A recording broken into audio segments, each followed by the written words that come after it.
Hallelujah. No? Magandang umaga po ulit sa inyo lahat. No? At tignan mo yung katabi mo at ngitian mo ng may kagalakan na galing sa Lord. Hallelujah. No? Mabuti ba ang Panginoon? No? Mabuti ang Panginoon. Alam niyo po, may nabasa po ako. Mayroon sa isang lugar o sa isang parating bansa po natin. Alam niyo po, hindi nakuha yan ng paglilingkod nila. Nakakalungkot. Pero doon makikita labanan ng pananampalataya.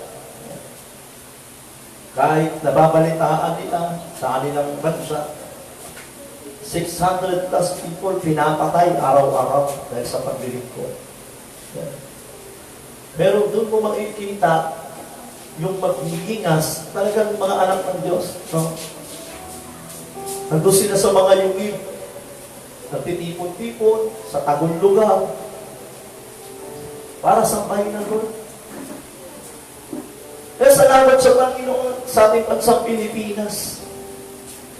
Hayag pa yung paglilingkod natin. Kaya na dapat magpupuri tayo sa Panginoon. Bigyan na natin. Maging sensitive tayo. Sana pagpuri sa Panginoon. Pwede ba ako makarinig ng amen? Pag pinagpala ka ng Panginoon, kaya nahibig sa amen! Lord, ito nga, sige, minsan paparapakan ulit natin ang Panginoon. Kaya maglikod lang tayo na maglikod. Hanggat kaya pa natin. Hanggat di pa tayo pinagpapawala. Alam niyo po, mapahalag ka tayo. Mapahalag pa tayo. Makapagsasunod pa tayo sa Panginoon. Yung nasasabi mo pa sa pamilya mo, mahal ka ng Diyos. Kaya gawin natin. Gawin natin ito para sa Panginoon.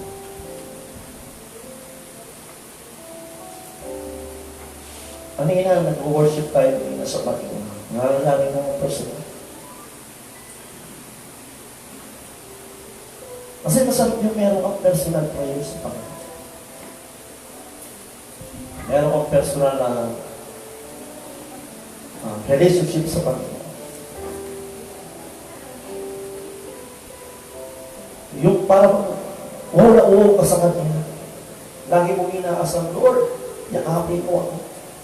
Kasi hindi na po iba ngayon ang paglilingkod. Hindi na iba ngayon. Sa nanonood ngayon,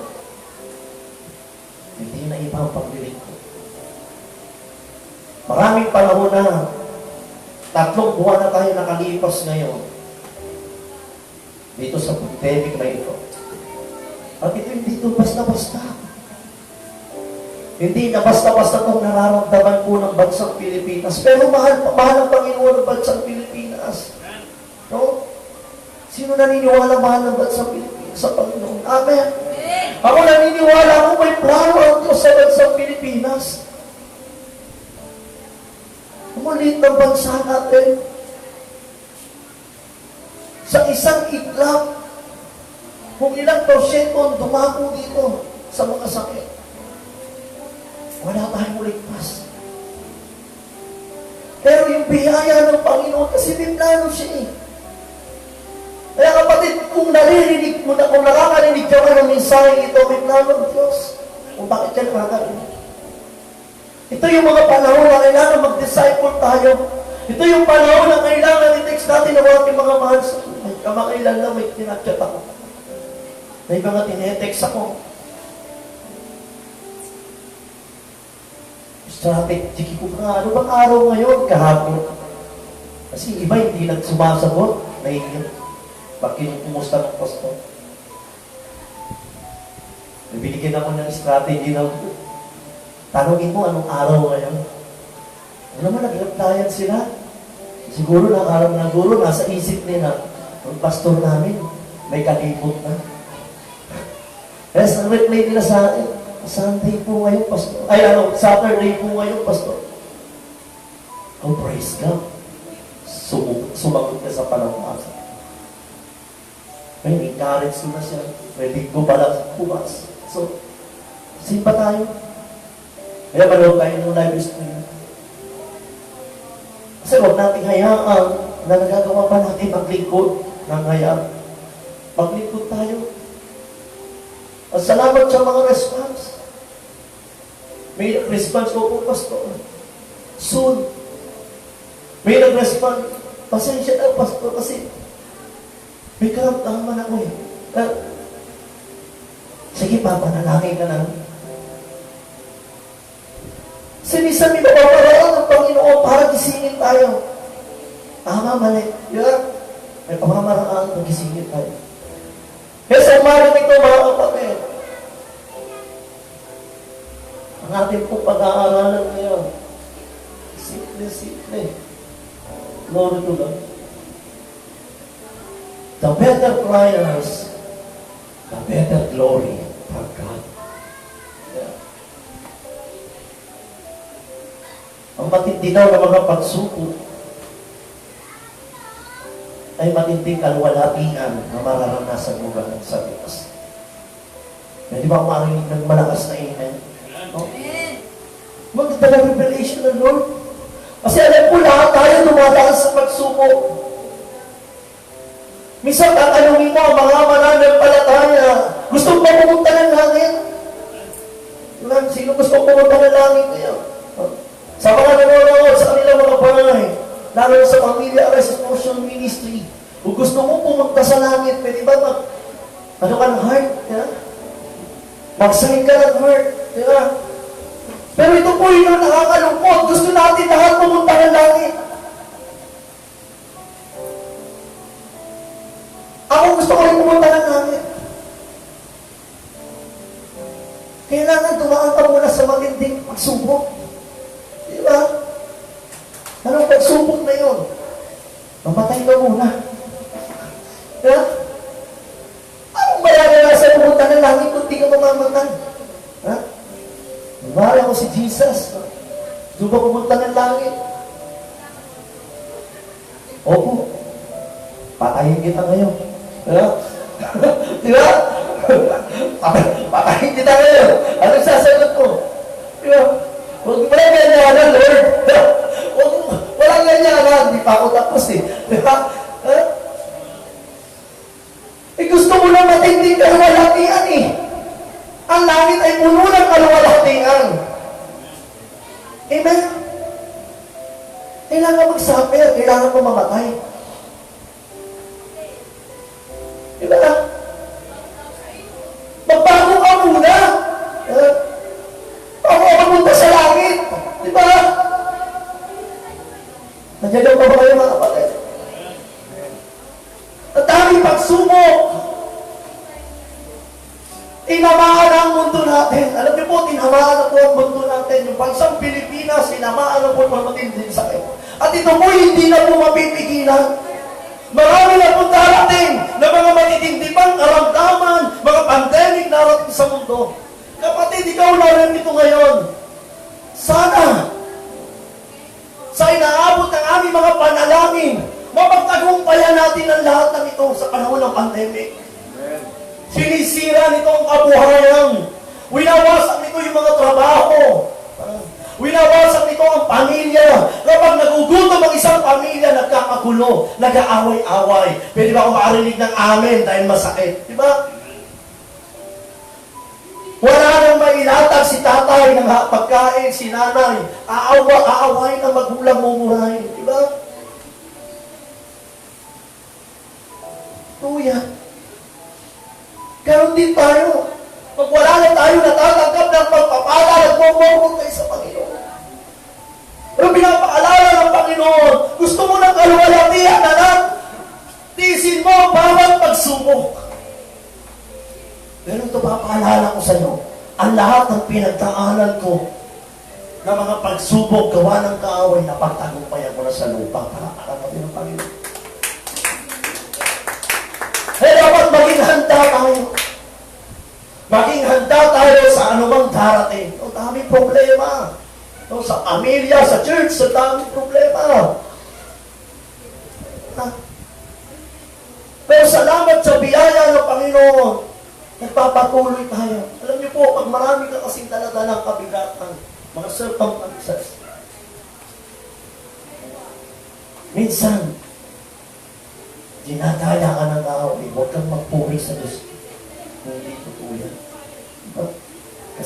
mahirap ka na eh. Pero yung kasi yung pattern eh.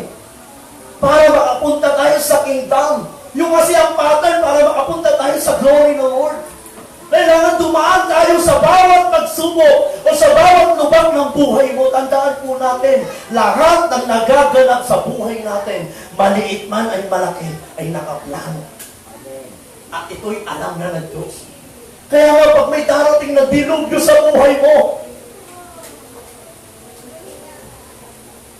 iniingatan ka na ng Lord, inaayos ka na, maaga pa lang, kinukondisyon ka na. Dahil alam ng Lord, may darating na matinding pagsubok sa buhay mo. At alam din ng Lord, napabagsak at lalaban ka para sa Kanya. Palakpakan muli natin ang Panginoon.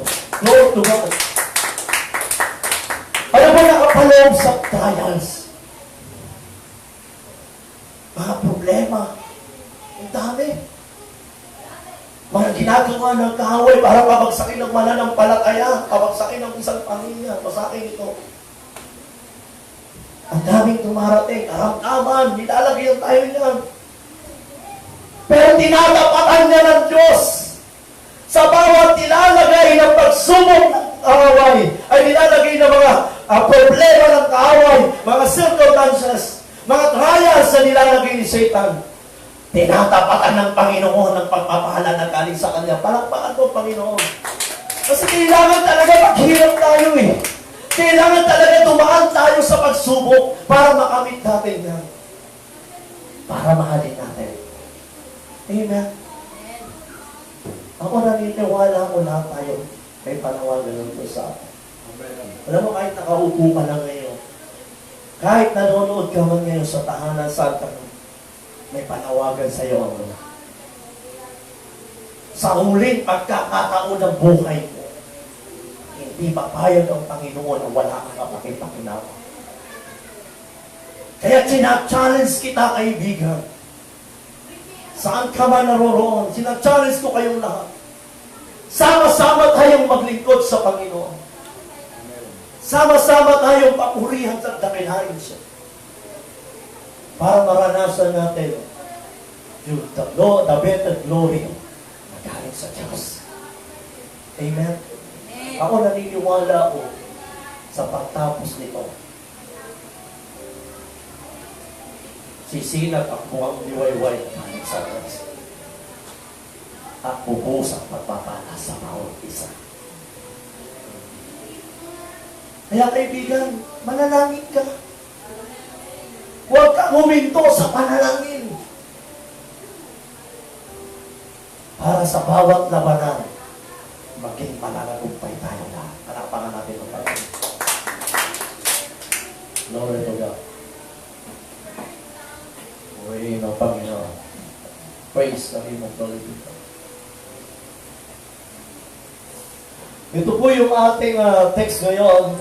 Inango po natin sa John 11, chapter 1, verse 15. Ito po ang istorya na to ay patungkol kay Lazaro. Na kung saan kinungay siya ng Panginoon. May tatlong kakapatid. Istorya sa Bible. Mahaba po kasi ito hanggang inabot po siya ng verse 40 o 40 plus something. So, inuuna lang yung 1 to 15. No?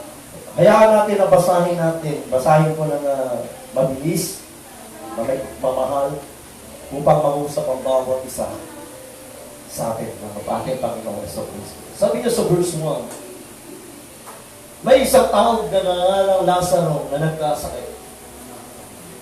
Nakatira siya sa Betania kasama ang mga kapatid niyang sina Maria at Marta.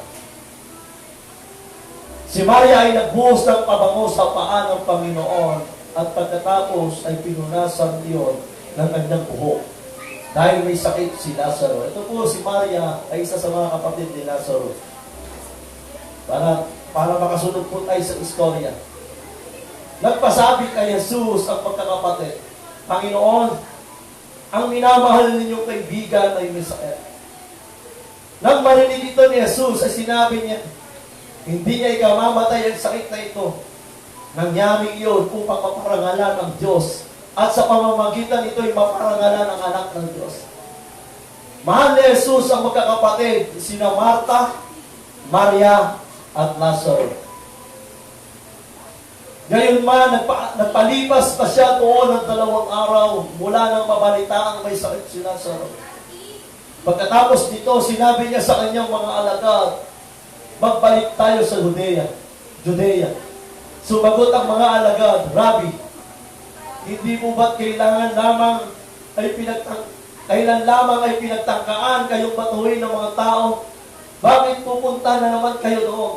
Sinabi ni Jesus, hindi ba may 12 oras sa maghapon? Hindi matitisod ang lumalakad kung umaga, sapagkat nakikita niya ang magbibigay liwanag sa daigdig na ito. Subalit natitisod ang lumalakad kung gabi, sapagkat wala na siyang liwanag. Verse 11. Idinugtong pa ni Jesus, natutulog ang kaibigan natin si Lazaro. Pupunta ako upang gisingin siya. Panginoon, kung natutulog lang po siya, ay gagaling siya. Sagot ng mga alagad. Ang ibig sabihin ni Jesus, ay patay na si Lazaro. Ngunit ang mga akala ng mga alagad ay talagang natutulog lamang ito. Verse 14. Dahil dito ay tuwirang sinabi ni Jesus, patay na si Lazaro. And last verse, 15. Ngunit dahil sa inyo, ako'y nagagalak na wala ako roon. Nang sa gayon ay sumampalataya kayo sa akin, tayo na, puntahan natin siya. Pwede ba tayong pumikit pa ng talina? Lord, salamat sa iyo minsan.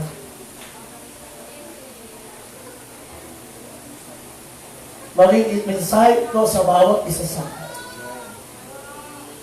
Mapaalalahanan kami, Panginoon, sa mga ginawa mo, Panginoon, ito sa mundong ito. Salamat sa katakilangan mo, Lord God. Ang panalangin namin, Panginoon, ngayong umagang ito, maranasan namin ang bawat isa. At sa lahat ng inaabot ng tinig mo, ibuin mo sila, Panginoon.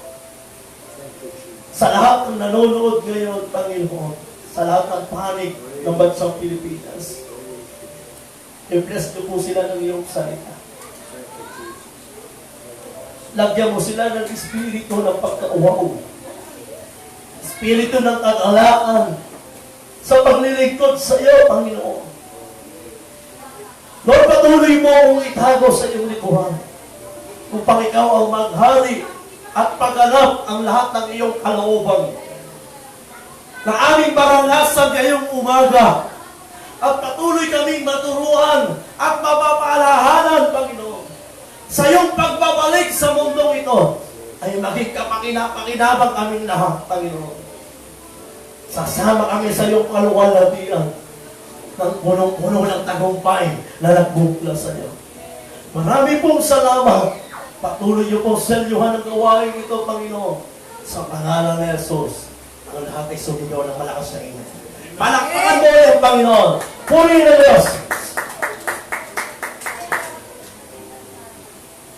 No, sa ating pag-aaralan ngayon, may 3 magkakapatid. At sinabi ang binasa po natin, sila yung mga mahal ng Panginoon. Malapit sa puso natin. Kaya ikaw, kaibigan mo na rin ito, mahal tayo ng Diyos. Mahal tayo ng Diyos. Sobrang mahal tayo ng Diyos. Kahit marami tayong mga pinagdadaanan o pagkakamali tayo, mahal tayo ng Diyos.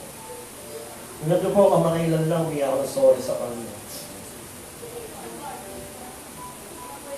Hindi ko napigilan yung galit ko sa isang tao. That time na sa last week, that time na nagsalita siya sa akin ng hindi maganda. At narinig ko yun. Nagpakting po yung tenga. At kasunod doon, galit na yun.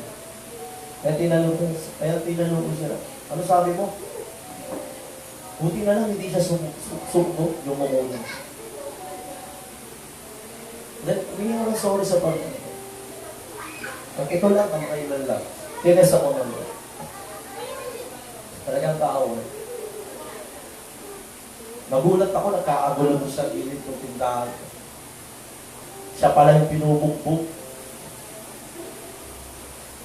Kasi, nakita ko.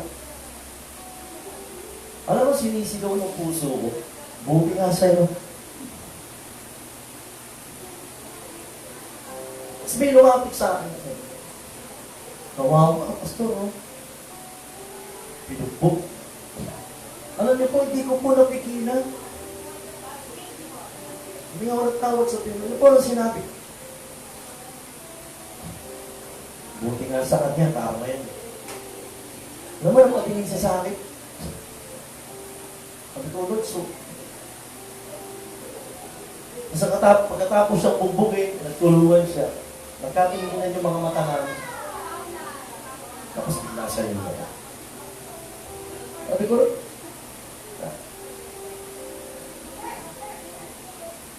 tulungan niyo po ako mag-imahin sa aking puso.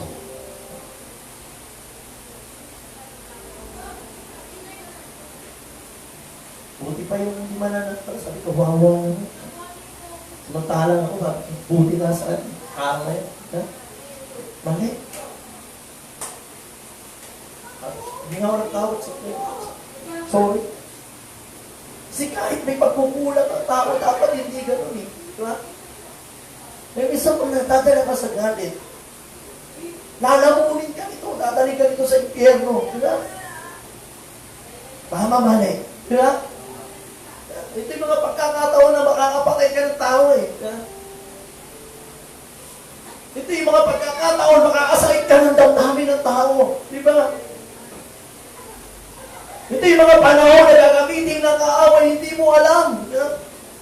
Nagagamit ka na pala, nagiging instrumento ka na pala para makapanakit ka ng kapwa mo. Diba?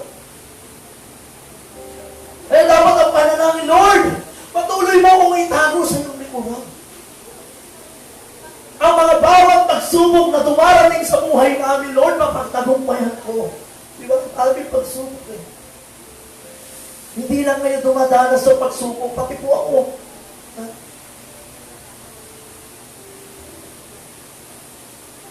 Sabi ko sa Lord, sa'yo lahat ito.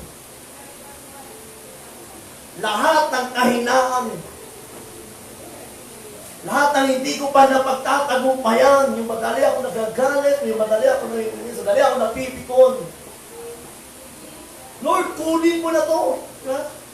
Kasi baka ito'y maging hadlang, para hindi ako makarating sa iyo, biro mo. Isang agbang mo na lang, nasa langit ka na. Yeah. Pero dahil sa kahinaan ko, naabutan ka ng pag-arangta sa pinto sa langit. Yeah. Kaya salamat sa ginawa ng Panginoon. Ito po'y pang-aaralan po natin ngayon.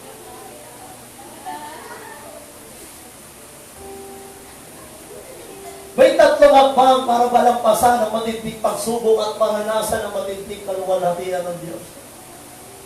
May tatlong hakbang, kapatid, na nilalagay ng Panginoon sa bawat isa. Para malampasan natin ang lahat ng pagsubok na nilalagay ng tao. Para lagi tayong makarating sa glory ng Panginoon. Tandaan po natin, ang glory sumisipulo ng pagpapala yan. Amen. Pagpapala po yan na kung saan ikaw ay magliliwanag. Hindi lang sa espiritual na buhay. Pag dumadaan ka sa matinding kahirapan, kasunod nitong pagpapalang material na galing sa Panginoon, kaya na-big shout, Amen. Amen. Totoo yan eh. Dumadanas ka sa matinding karamdaman, pag-agalingin ka ng Panginoon. Lahat yan may katapat niya. Kasi darating ang Panginoon. Hindi siya papayag na wala siyang nilalagay na testimony sa iyo. Amen. Sige, palakpakan natin ang Panginoon. Glory to God. Ang una pong point sa bibitawan po natin ngayon, lumapit ka sa Diyos. Nung nakita nila, dumaranas ng na matinding karamdaman si Lazaro. Bilang isang pamilya, nagulumihanan sila. Nagkaroon sila ng espiritu ng takot. Pero ano po yung ginawa nila?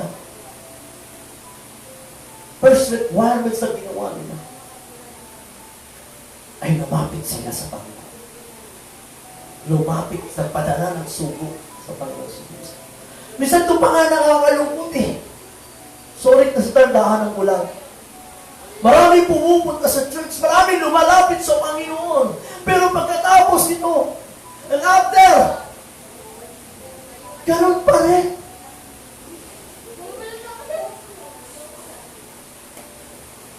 Iniwan lang sandali sa loob ng tahanan yung kapikata.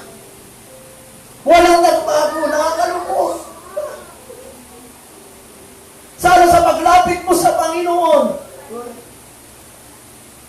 ibigay mo na sa Kanya. Hindi iiwan. Minsan kasi, di ba, yung kapigatan natin, iwan mo muna. Balikan kita. Pag-uwi ko. Di ba? Kaya marami mga Kristiyano hindi nagbabago. Marami Kristiyano, inaalipin ka pa rin ang kahuntaman. Ano nangyayari ngayon? Sana maging aral ito sa atin. Sana lahat ng tao lumapit sa Panginoon. Nang may kabanalan. Amen? Diba? Sana maging lesson ito. Sa paglapit mo sa Panginoon, sa panahon ng pandemic, kung natapos ito, dapat nabago ka. Di ba ako makarinig ng amen kahit man sakit, di ba? Kahit masakit, di ba? Nalalapit ka sa Panginoon, may bisyo ka, lasinggero ka. Lumipas ng maraming taon, lasinggero ka pa rin, di ba? Ang lakas mo pa rin bumiktit na sigarilyo, di ba? Bigyan mo naman ang panahon ng sarili mo, yung relasyon mo sa Diyos na maging totoo ka. Walang perfecto, totoo yan kapatid. Pero ang Diyos ang nakakaalam kung totoo ka lumalapit. Diba? Ang church na ito, ang church na ito ay pagmamayari ng Diyos. Ang lahat ng church ay pagmamayari ng Diyos. Walang sino man nagmamayari nito sapagkat siya lang. Ibig sabihin, siyang may-ari ng church, siyang may-ari ng pananambahan. Kaya pag pumasok ka rito, sigurado, mababago ka. Palakpakan natin ang Panginoon. Wala kang magagawa rin eh. Babaguhin at babaguhin ka ng Diyos. Makakarinig ka talaga ng mga masasakit na salita galing sa Panginoon. Dahil nais ng Diyos ang lahat ng lumalapit sa Kanya ay parang isang ginto na nagniningning. Pinakikita sa kanyang kapaligiran. Siya'y totoong ginto. Amen? Diba? Eh, totoo minsan nasasaktan eh. Masakit kapag pinalo tayo ng Diyos. Ikaw at ako, pag pinalo ka ng Panginoon, piniti ka, masakit. Tama na. Kaya minsan may pamamaraan siya. Sa paglapit mo pa lang sa Panginoon, hinawakan na ng Diyos ang paglapit mo. Kaya minsan kung matigas ang ulo mo, gagawa siya ng pamamaraan para ang paglapit mo maging totoo. Minsan masakit, kapatid. Minsan gagamitin ang salitang, sorry sa term, yung karamdaman. Minsan gagamitin yung kawalan mo. Minsan gagamitin na ibabagsak ka. Di ba? Para yung paglapit mo sa Panginoon ay maging makatotohanan. Di ba? In the last day tayo ngayon. At nais ng Diyos na tayo ay maging kasangkapan niya. Sa pamilya mo, sa lahat ng nakapaligid sa iyo. At ako naniniwala ko, kapag ang church sa sinasamba mo, kapag ang church sa pinupuntahan mo ay totoo at galing sa Diyos, at nagmaybaw at nagmamayari ito galing sa Diyos, pagpapalain talaga ng maraming tupa. Alam niyo kung bakit pinagpapala ang isang church? Hindi lang sa material na bagay na kapatid. Dahil nakikita nila ang lahat ng nananahan doon at lipuan. Iilan lang ang sablay. Ako naniniwala ako, sana lahat tayo nananahan sa church na ito. Maging karapat-dapat tayo lang. Kaya kung mga minsan may makakataon na nasasaktan tayo, tuloy. Ha? Kasi hakbang ng Lord yun para maging totoo tayo. Nasasaktan ka, leader. Diba? Nasasaktan ng miyembro. Tinamaan ka ng mensahe. Wala akong magagawa. Walang magagawa tagapagsalita para talaga sa'yo yan. Diba? Maging sensitive tayo. Ang Lord talaga pinigpin. At nais ng Panginoon sa paglapit natin, maging maayos. Kaya nagpadala agad sila nagsugo sa Panginoon Jesucristo. No, sabi nga sa isang talata, nagsabi kay Jesus ang magkapatid, Panginoon, minamahal yung kaibigan na may sakit. Sabi niya po sa verse 3 ng John 11. Sa Mateo verse 11:28, lumapit kayo sa akin, kayo lahat ang nahihirapan. Ito, paulit-ulit ng alam po ito eh. Paulit-ulit na to. Binigyan pa nga namin ng mensahe yan eh. Kasi nais ng Diyos sa paglapit mo. Surrender ka. Ha? Yung papasok ka sa loob ng church, handa ang Spirit. Kaya sa pagsamba, di ba? Dapat lahat tayo. Lahat tayo mainit sa pagsamba. Di ba? Hindi pwede isa lang eh. Hindi pwede si pastor lang. O hindi pwede si miyembro lang. Tapos, yung mga leaders, sablay lahat. Hindi pwede. Dapat tina-challenge tayo ng Lord eh. Sa maglapit pa lang natin. Dapat fulfill tayo.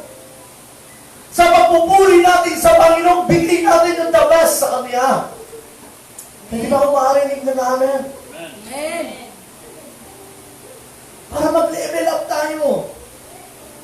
Mag-level up tayo. Sa paglapit natin sa Panginoon. Dahil naniniwala ako, may milagro gagawin ng Diyos. Amen? Palakpakan natin ang Panginoon.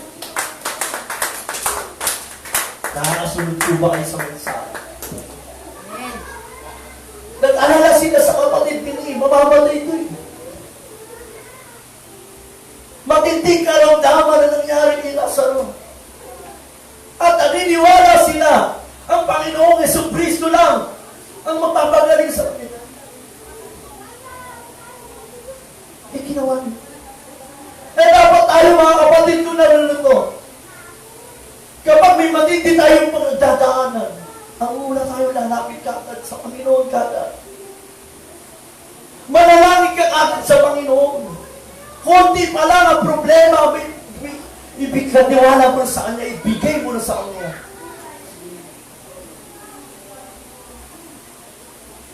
Mahirap maging alipin ng kasalanan. Mahirap maging alipin ng galit. Mahirap maging alipin ng, sorry sa term, sa pride. Mahirap maging alipin sa kayabangan. Di ba? Dahil kung inuulit ka, kasi yan ang ibabag, kaya lang kababagsak mo. At nais ng Panginoon, na lahat tayo, nalalapit sa Kanya, maging totoo tayo. Nababago tayo dahil sa Kanyang kawalatian. Palakpakan natin ulit ang Panginoon. Pangalawang point na pipitawan ko ngayong umagang ito. Mag-antay ka sa gagawin ng Diyos. Sabihin mo sa katabi mo, mag-antay ka.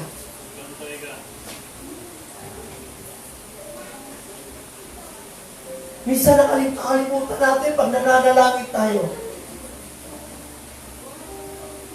Di ba? Ano tatlong sagot ng Lord sa panalangin natin?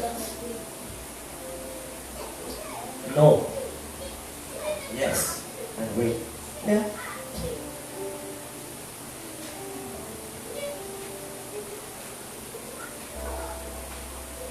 Dapat mag-antay tayo. Nung sinabi ng magkakapatid sa ating Panginoong Jesus, nagpadala ng sugo sa istorya, hindi naman ng Panginoon sinabi na pumunta agad siya. Diba? Bakit? Hinayaman ng Panginoon na sila sa rol na kunin ng karamdaman at mamatay ito. May mga pagkakataon kasi na nade-delay lang. Pero yung milagro ng Diyos, higit dun sa inaasahan mo ang mangyayari. Palakpakan nga natin ang Panginoon. Diba? Magantay lang tayo. Idinulog na natin yan sa lol eh. Diba? Parang sa airport yan eh. Diba? Sino nakasakay na aeroplano rin? Makikita mo doon sa pastil nila. Diba? Kailangan on time. Diba? Alagay doon, on time. Diba? May pa-extra ka pa nga 2 hours. No? Pag sa local, 2 hours before. Diba? Dapat andun ka na sa airport. Diba? At nakalagay doon on time. Lagi mo makikita. Meron naman nakalagay doon sa screen. Ito, biyahe Mindanao. Biyahe sa Canada, sa US. Diba? Nakalagay, delay. Diba? Ay, sa airport eh, delay. Ha? Ilan lang, delay. Kasi may bagyo. Pero ikaw lang to doon. Pero hindi. Ha? Ako nga naranasan ko nga sa airport eh. Ay sa airport, biyahe. Naranasan ko po kasi ginawa ko lang yung Divisoria. Ang araw, 3 beses ako sumakay ng aeroplano.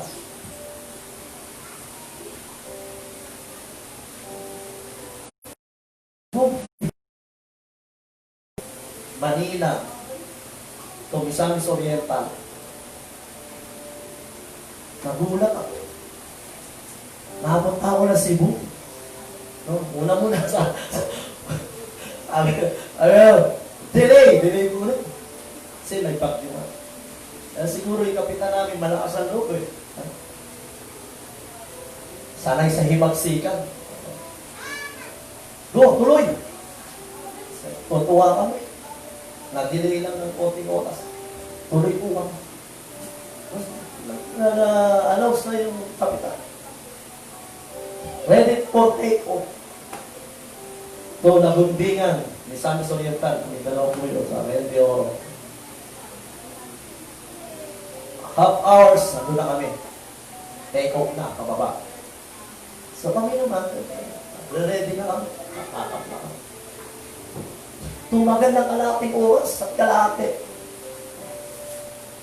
Yung pala, di ko alam, mamamatay na pala kami na. Kaya pala ang tok-tok, sa alip na malungkot, ulod niya. So kaya, naging disco, tok-tok. Ganun pala sa plano bro. Pag disco, takot ka. Kasi mapamatay ka na pala. Sasabog yung aeroplano. Babagsak. Hindi namin naman yan eh. Disco tok-tok. Yung pala, hinahampas na kami ng bagyo. Tapos nagulat na lang kami. 1.5 hours sa kanal ulit. At ang ready for take-off, Mactan, Cebu. Ba't kami napunta ng Mactan, Cebu? Napunta ako ng Mactan, Cebu.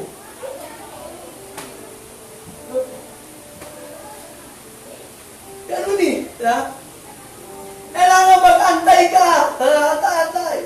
Dinahanan ko lang yun. Nakanasan ko. Masakit tayo. Minsan na-delay lang eh.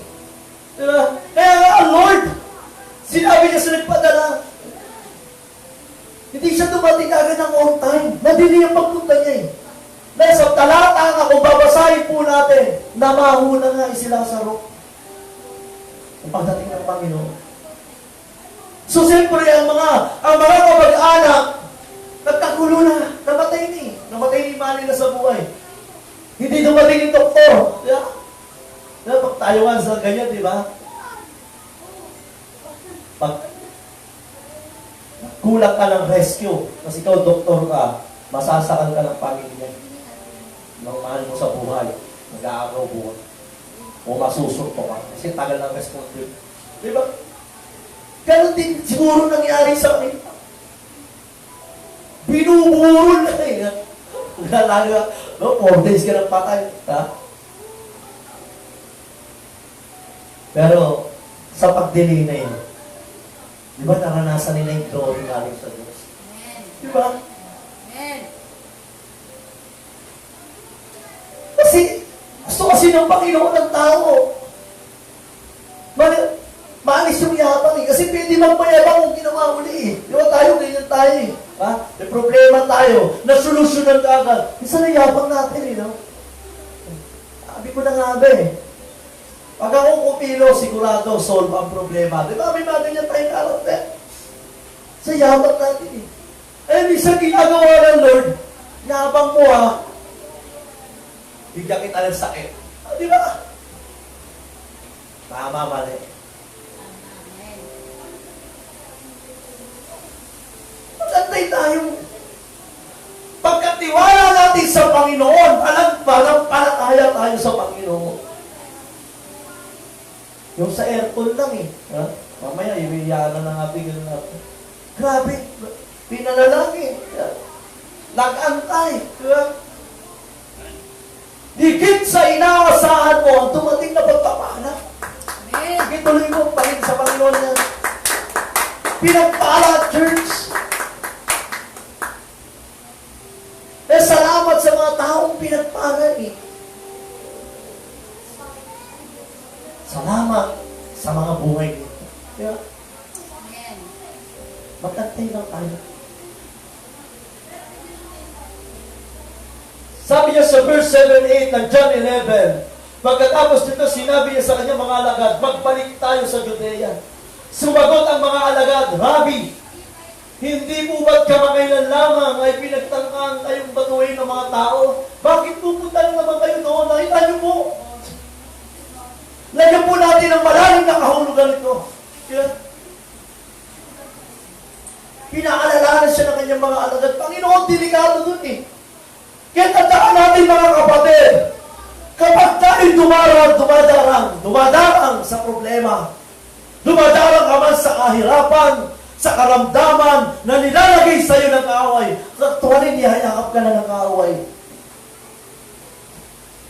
Ayun yung sinasabing matinding pinagtataanan. Pero anong sabi ng Panginoon? Kahit sa sinabi niya, kahit sinabi ng mag-aalagan, pinagtaang ko yung batuhin ng mga tao, bakit pupunta naman kayo doon? Pumunta pa rin ang Lord eh. Kahit alam niya delikado, di ba? Kaya kung ikaw niyayakap pa ng kaaway ngayon, dumadarang ka man ngayon sa karamdaman, lahat tayo sa mundong ating ginagalawan, dinadarang tayo sa karamdaman ng pandemic. Huwag kang mag-alala, kaibigan ko, narinig ko, inawat ako. Kahit matindi pa yan, kikilos ang Panginoon, darating at darating ang Panginoon sa tamang panahon. Diba? Magbibilagro siya sa buhay mo. Magbibilagro siya sa buhay ko. Sa ating lahat, magbibilagro siya. Mag-antay ka lang. Diba?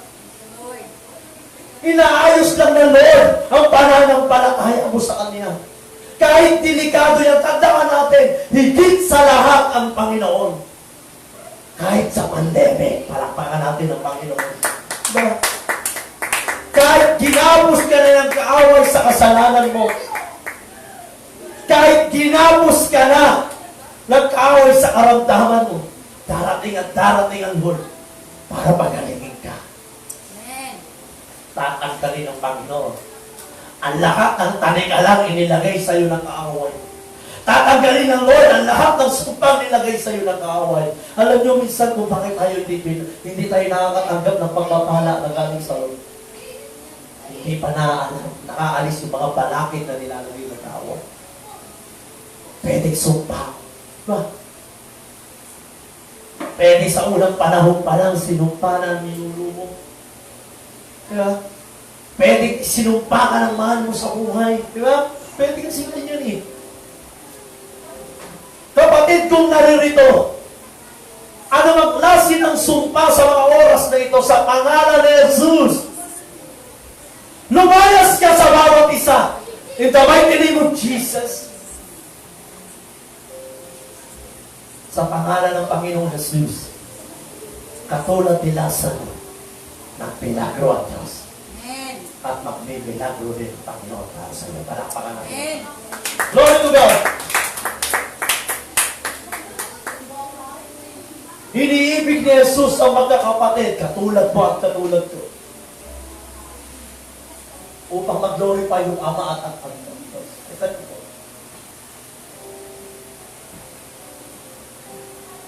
Kaya lahat tayo, mahal tayo ng Diyos. Amen. Sino nakakaranas dito na naranasan mo yung glory mo sa buhay mo? Amen. At sa lahat ng nakakaranas, ano ka pa rin? Panghapi mo maranas. Lahat sa lahat ng tao. Kung may karamdaman mo ngayon sa pamilya mo,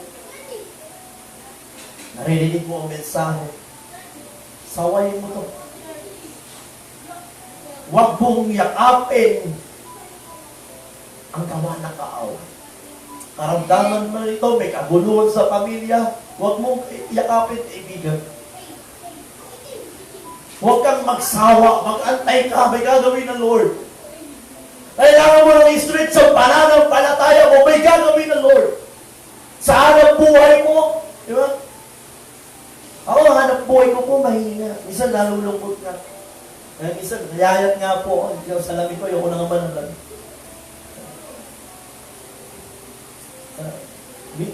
Minsan, mas marami pa akong upo. Kasi sa pagtayo, pagkilos. Ganon sa katuman. Pero binibigay ko lang sa Lord, ba? Mag-aantay lang ako. Tuloy mo lang ako bigyan ng lakas upang lahat na ito mapagtagumpayan ko. At naniniwala ko hindi lang sa spiritual para tayo pagpalain maging sa material na bagay. Amen? Alam nila Panginoon. Glory to God! Pangatlong panghuli, magpakumbaba ka sa Diyos. Sabihin nga natin ng sabay-sabay, huli na po ito, magpakumbaba sa Diyos. Magpakumbaba sa Diyos. Kailangan natin yan. Simple. Pero napakahirap gawin. Kasi may tanika lang inilalagay. Yun yung trials. Si Satan. Para hindi natin maranasan yung glory. Galing sa Diyos. Diba? Ako babagay sa Panginoon. Alam niyo po minsan, kung ano meron tayo, ito yung mga nagaganap sa buhay natin na nagmamalaki tayo sa Diyos.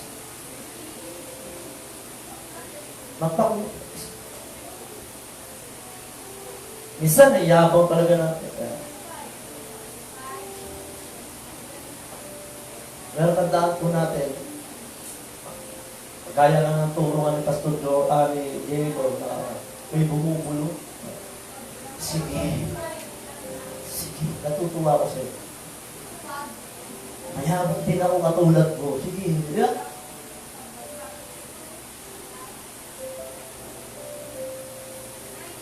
Mag-tries ng Panginoon lang tayo pagpakumbawasan. Amen. Alam niyo, kanina, nung lalo ko siyang pinag-aaralan ng sa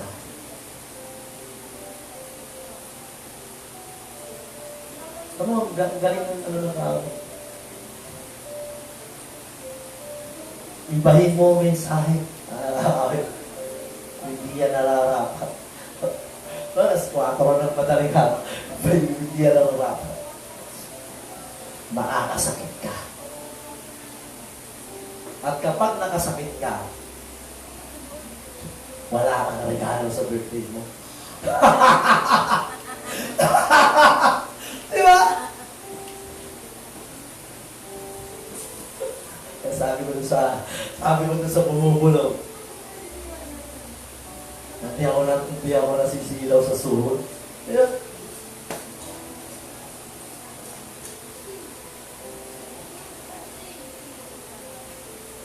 Kasi minsan ganyan ang kalakaran natin eh. Ha? Hindi ako nasisilaw. Pero salamat kung may mga hinihipo at ginagamit kayo ng Panginoon para i-bless nyo ang tao, i-bless nyo ang leader nyo, why not? Amen. Salamat sa mga buhay nyo kasi isa kayo sa ginagamit ng instrumento ng Panginoon para i-bless ang leader nyo. Diba? Amen. I-bless ang pamilya mo, i-bless ang tatay mo, i-bless ang nanay mo, i-bless ang kapatid mo. Magpasalamat ka sa Panginoon dahil naging channel of blessing ka. Pero wala tayong magagawa eh. Kailangan talaga tayong matuto. Na? Bilang Ama o bilang Diyos, kailangan tapikin tayo lahat. Wala tayong magagawa eh. Ang Diyos ang nagmamayari sa lahat ng buhay natin. At kailangan itama tayong lahat.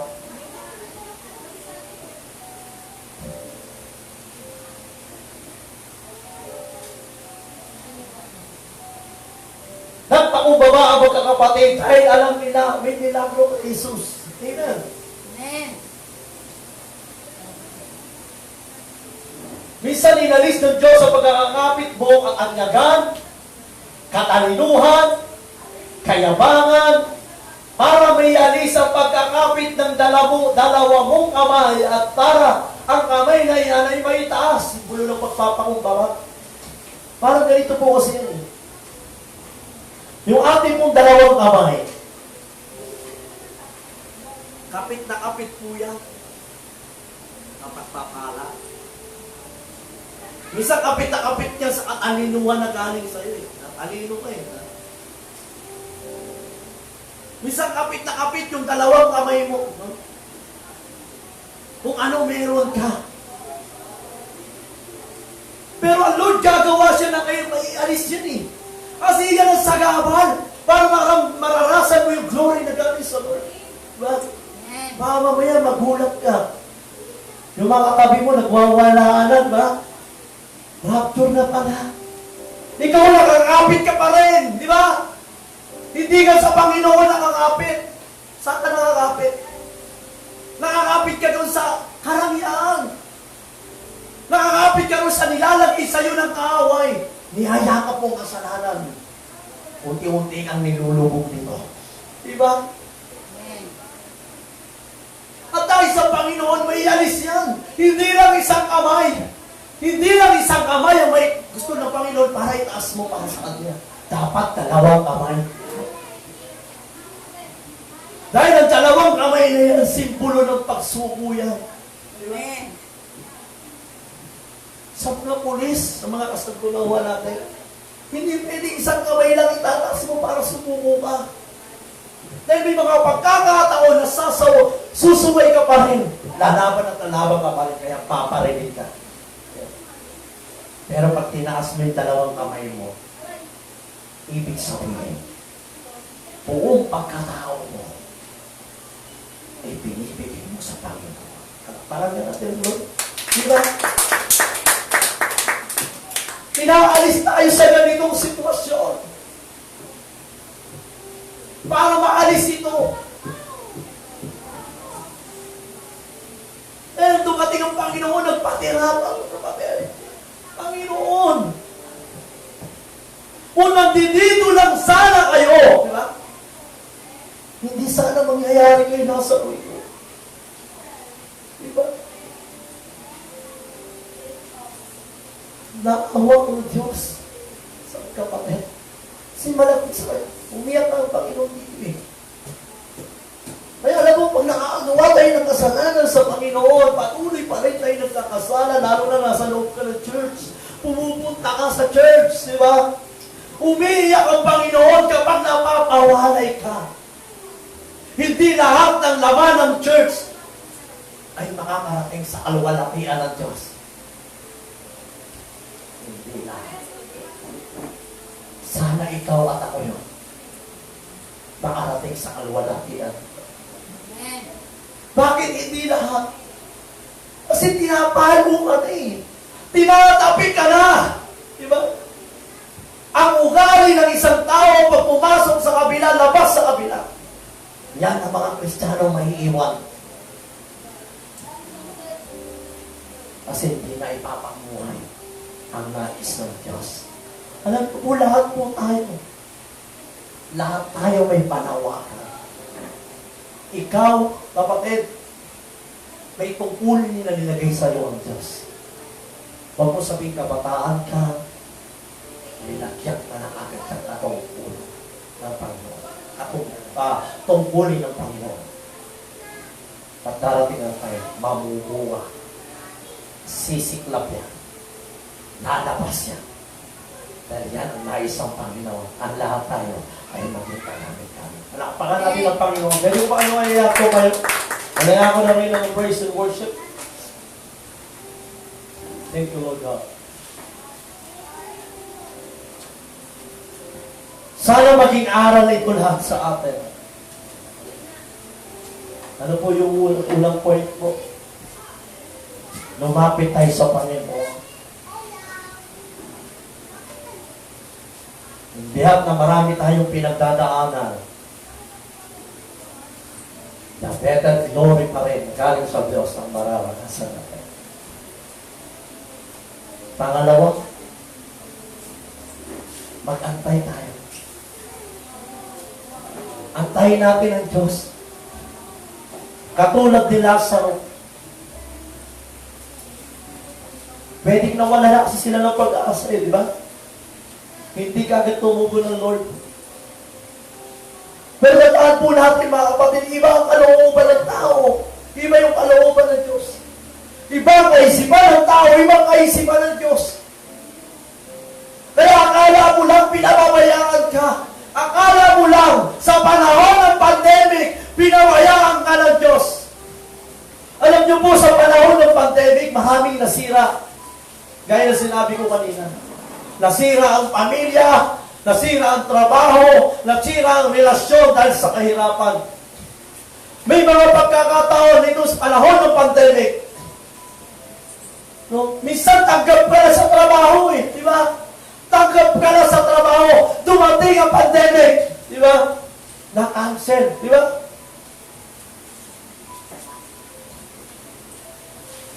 O may trabaho ka na sa panahon ng pandemic, hindi ka na pinabalik ng boss mo. Dahil nag-announce ang kumpanya natin. Bankrupt. Diba? Iilan lang ang empleyado po hindi pumasok. Diba? Ang sakit, diba? Lalo na kung ikaw apektado, Kristiyano ka. Diba? Ang sakit. Pero nais ng Panginoon, mag-antay ka anak. Diba? Mag-antay ka katulad ni Lazaro, nag-antay siya. Nag-antay ang dalawang magkapatid. Kahit bilang tao na wala ng pag-asa, si Marta at Maria. Pero dumating pa rin ang Panginoon. At ibang glory ang naranasan nila sa kabila ng kamatayan ni Lazaro. Di ba? May mga pagkakataon na minsan, di ba? Lalo na sa mga kababaihan, di ba? O sa magnobyo, magkasintahan, ikakasal na di ba? Pinakamahalaga sa buhay ng isang mag-asawa na yung ikasal ka, di ba? Sa mga kabataan, di ba? Sarap ng ikakasal. Diba? No, kasal. Hindi pwede magsama. Inabutan ng pandemic, pero dami mo lang gastos. Lalo na kapag yung lalaki, mahal na mahal mo isang babae. Ang isang babae, mahal na mahal ng lalaki. Di ba? Kumbaga, himala na nga lang ang pagpayag niyang pagpapakasal. Inabutan ng pandemic, di ba? Inabutan ng karamdaman, naudlok, na-cancel. Tapos sasabihin sa'yo ng asawa mo, o yung mapapangasawa mo, Mister, cancel na yung kasal natin. Nagbago na yung isip ko. Di ba? Ang sakit, di ba? Minsan lang sa buhay mo, yung mahal mo, napauo mo, napapayag mo, magpapakasal, inabutan ng pandemic, di ba? Nagbago ang isip, iniwanan ka na, di ba? Sinabi sa'yo, nagising ako sa katotohanan, hindi ka pa nakarapat-dapat. Pangit pala ugali mo, di ba? Pangit ka pala, di ba? Di ba? Hindi na kumalap ang gayuma mo ngayon. Di ba? Backslide na ako. Di ba? Sa trabaho, ganyan din eh. Sorry, hindi ka na pwede mag-report, di ba? May mag-question ka, Lord, bakit gano'n naman? Anak mo ako eh, di ba? Pero tandaan natin, kapatid, alam na ng Diyos na maghaganap sa buhay mo yan. Nandiyan pa ba kayo? Sana maging aral to sa atin pa. No, yung mga kabataan, na minsan lang sa buhay nila yung 18th birthday, di ba? Magdidibong. Sabi nga ng sana, yung mga 17 ngayon, mawala na ang pandemic. Para pagtungtong mo ng 18, may diskuhat, di ba? May 18 roses, di ba? Anong pakiramdam ng mga kabataan na handang-handa mo, kung ilang taon mo yan, na pinag-aandaan, di mo muna, di ba? Inabutan ka ng pandemic, di ba? Yung mga nakaplano, isasayaw ka ng mahal mo, mga mahal mo sa buhay. Yung lalaking pinakamamahal mo muling isasayaw mo, di ba? Tapos naudlot dahil sa pandemic, di ba? Pero sabi ng Panginoon, mag-antay. Kaya lumapit, mag-antay. Di ba? Magpakumbaba ka sa Panginoon. Para yung patuloy na glory, yung pinakamalalim na glory na galing sa Lord ay maranasan mo at maranasan mo. Palakpakan ulit natin ang Panginoon.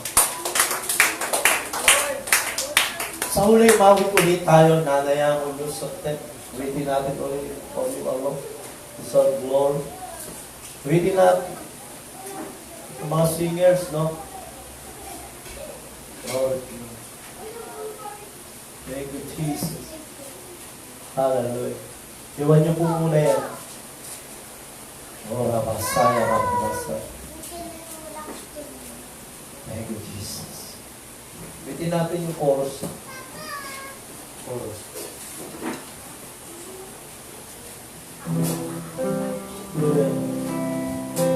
Oh, Rabasaya, Rabasaya.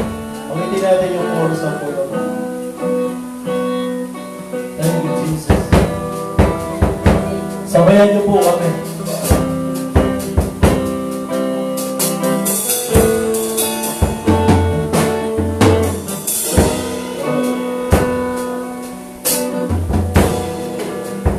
Hallelujah.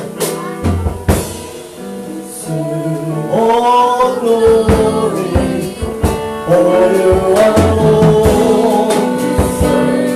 All praise, Father, we worship God.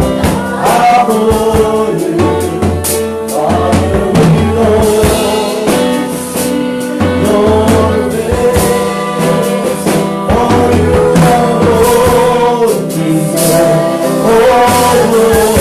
Pwede ba itaas natin ang dalawang kamay natin sa Panginoon? Simpulan ang pagsubok sa Kanya. Sana kapatid, kung narito at sa lahat sa mga nasa tahanan ngayon, naging magandang mensahe ito para sa inyo. For the very last time, for your Holy Spirit, for you are